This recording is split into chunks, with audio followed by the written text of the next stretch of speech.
The energy of flowing forms is basically the energy that exists in water to form all kinds of things in nature. I mean, it really affects all of us in different ways. I mean, it can be very powerful, it can be in a storm, it can destroy things, it can give life as well. So I decided to kind of explore that a little bit. You know, water has form, but it's formless. It's kind of an enigma in a way.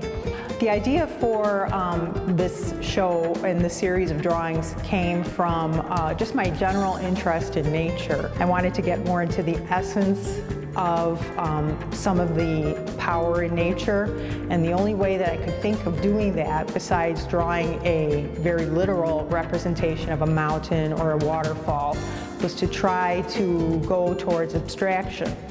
You know, I talk to people and get critiques on my work, and I think the one thing that they really take away from it that's consistent is energy. There's a certain energy behind the work, and that is actually something that comes quite naturally for me, just the way I draw, the mark making, the way I approach drawing. In this series of drawing, it's basically graphite. I kind of liked the pliability of it, and I like the silvery quality to it.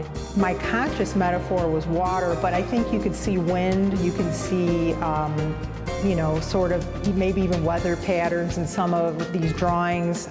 Some people have said that they see a tornado form in some of them. You know, all of these things are kind of, have the same kind of energy behind them, some more violent, some more calm. So yeah, I think it's kind of, water is kind of a nice form to use because it can be interpreted in a lot of different ways. Okay, this is the first drawing in this series that I completed, and it's the Fern Room stream from the Garfield Park Conservatory.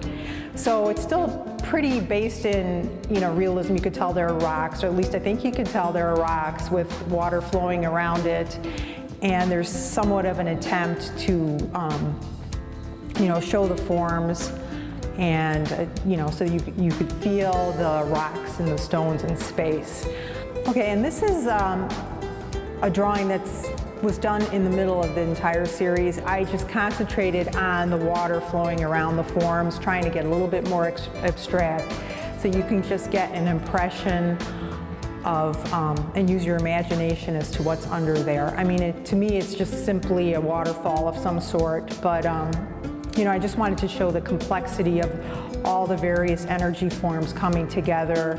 Okay, and this is the last drawing in this series that I've completed, and it's called Formation of a Shell. And what I was trying to do at this point with this series was to show the effect of water and the elements on actual objects, which I referred to earlier. So I think my future drawings will probably be in the same vein, where the object is suddenly going to become a little bit more apparent, showing the effect of the flow on water on those objects.